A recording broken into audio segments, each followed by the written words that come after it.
Can he retire early? That's the scenario we're going to look at in this video. He's 58 years old. He has reached his goal of $1 million. He's going to get $2,800 a month at age 67 from Social Security. His expected expenses in today's dollars are $6,000 a month. Now, I want you to follow to the end of this video because we're going to show you the impact of sequence of returns risk can have on all of his planning. And you really need to see what can potentially happen if the initial returns are negative when you first retire and what you can do about it. That's the crucial thing. So let's go ahead and look at one of the spreadsheets we like to use. Here's the $1 million that he has. We're going to do a 60-40 asset allocation. On this channel, we use the returns for the S&P 500 because we have 100 years worth of data, and we simply project ahead what similar returns might do for you in the future. They won't be identical. But let's go and look at this 60-40. So 60% is going to stay in the S&P 500, but we're going to put 40% over in some kind of a bucket, some kind of a cash reserve account. So when the market's going down, you're not withdrawing these funds that you're living on from the market because it's already going down. You want to have some kind of a bucket over. You can take the money out of that. So that's what we're going to run. We've got $6,000 in expenses. Let's see about Social Security. He said he's going to get $2,800 at age 67. Well, what's that going to be? $2,800. He's 58 years old now. 4 years from now, if he wants to start taking Social Security at 62, that amount grows. That's something people may not realize. This Social Security grows. We're going to grow to 2.5% inflation or COLA, which over the next 4 years, that $2,800 is going to grow to $3,091. But that's if he takes it at age 67. Again, $2,800 at 67. So in other words, here's the $3,091 if he waited and took it to age 67, but he's taken age 62, so he gets 70% of that. So that's how we come up with these numbers. He's going to get 2163. When's he going to get that? Well, the first 4 years, when he's 58, 59, 60, and 61, this $6,000's got to come out of his nest egg. But in the fifth year, if he takes it, this 2163, that's going to knock down what he needs from his nest egg down to 4204. We're increasing that by 2% a year again. And what we do is run the numbers for every single year.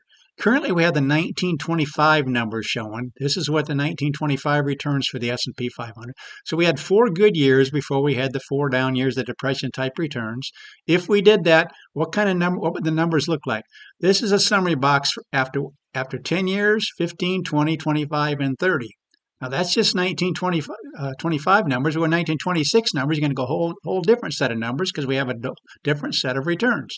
Now what we've done is run this for every single year for the last 100 years. See what you have left after 10 years, 20 years, and 30 years. And I want you to notice, we're going to specifically look at the 20-year column. This is what you would have left after 20 years if you had returns like these going forward. You have 723,000, like we saw right here, using 1925 numbers. See 732,000 right there. Now, what happens? Oh, that's after 10 years. 20 years is 7 right here. 94% of the time, you would not run out of money. You'd be just okay. 6% of the time, if he decides to retire at age 58, he's going to have a problem. If we have numbers like 1929, let's show you that. Here's 1926 numbers, 1927 numbers, 1928 numbers, all of a sudden you see some red showing up. After 20 years, if we use 1928 numbers, you're down to $5,000. You can see it right there. And the very next year, you're out of money. So that shows you the 6%. These ones that are highlighted in red shows you 6% of the time you'd run out of money. Let's look at the graph of this. You're going to have problems 1928, 29, and 30. You're also going to have some problems over around the year 2000. Why? Because those were the 2 bad decades. We had a down decade here and a down decade there. And given his numbers, that's when you might have some issues of running out of money. Again, 6% of the time. If we go to 30-year period, you got 10% of the time you're running out of money.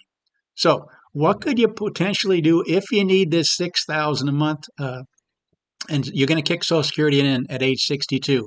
First of all, let's recognize this $6,000 a month is $72,000. That's 7.2% withdrawal rate, which is way above the 4% rule. But once Social Security kicks in, then you add down to 5%. But that results in 6% of the time having a failure. Now, what could you do differently? What if you really would like to go out at age 62 and take Social Security then? Here's one of the things that you might be able to do. What I want to do is also go down to more recent times, because the two problem areas, getting ahead of myself here, the two problem areas were Depression type years and around the year 2000. So let's look at the more current years. Here's 1996 numbers, no problem. This is a summary because you had 4 good years before you got hit with these 3 down years. 1997, you're still okay in the summary box, but look at 1998. Now you're running out of money in a little over 20 years because you have these 3 down years. They call this sequence of returns risk. When that happens early in your retirement, when you first start withdrawing in your retirement, if you have these down years right off the bat, that can really have be a problem for your nest egg, and you could potentially run out of money. In this case, you see you're running out of money. And let me see exactly when it'd be. Just in the 25th year, 24th year, you'd still have 45,000 left. Okay, let's see. How could you handle this? Again, let me keep going. 1999 numbers showing you running out of money in 19 years. If we had the worst case scenario, these 3 down years when you first retire, you'd be out of money in 17 years, given everything else being the same. But what could you do differently if you initially have some down years when you first retire, knowing that you're going to run out of money if you stay with this 6,000? What happens if you don't give yourself a COLA whenever there's a down year? In other words, let's say with a 2% COLA, but you take no COLA, still you're running out of money in 19 years. How about 3%? That'd be a negative COLA. Then your money's lasting 23 years, just barely 23 years. What happens if you go to 4 or even a 5%? Actually, it's 3% COLA. Instead of getting a 2% positive COLA, you're taking a negative 3% COLA only in these down years. After these down years, yes, it'd be kind of painful. You'd be starting out with 6,000. Instead of getting a 2% increase, you'd be getting less each of these 3 years because the market went down. But is that something you could potentially live with? That's what this individual needs to decide. One other thing you could do is if you didn't want to take, maybe you just wanted to take no COLA at all. In this case, you're running out of money in age 19 years. What happens if he goes to needing just $5,500 a month? Then your money's lasting 20 years. You got $206,000. You don't quite make it to 25 years. Let's see if we go one more. $5,400 would get you to lasting 25 years. So you kind of got a choice here. You want to start out with 6,000 and take negative COLAs so that your money lasts. Again, we're only talking about 6% of the time out of the last 100 years. If you run into a string of down years like this, which happened in years 2000, 2001, and 2002, then you'd be having an issue. So that if you did that, took a negative COLA of 3%, those down years, then your money would be lasting till into 25 years, you have 5,000. Or you could start out with less, like the 5,400. I just want to run numbers for him just to show him how he might be able to do that. Maybe take a no COLA in those down years, then the money would last 25 years. But again, this is only 6% of the time. 94% of the time, you're going to have all kinds of money. This is $1 million. Remember, you're starting out with $1 million. Look how many times after 20 years you'd have more than that left over. It's just when you run into these down years where you have this sequence of returns risk where those initial down years happen right at the beginning. If you have a couple of good years before the down years hit, you have no problem. Look at the summary boxes, any of these other ones. Same goes back in the depression type years. The one other time that you might have an issue is this period right here where you have 2 consecutive down years, but I don't think that's a problem. That would have showed up. But let's just look at 1973 and 74 numbers.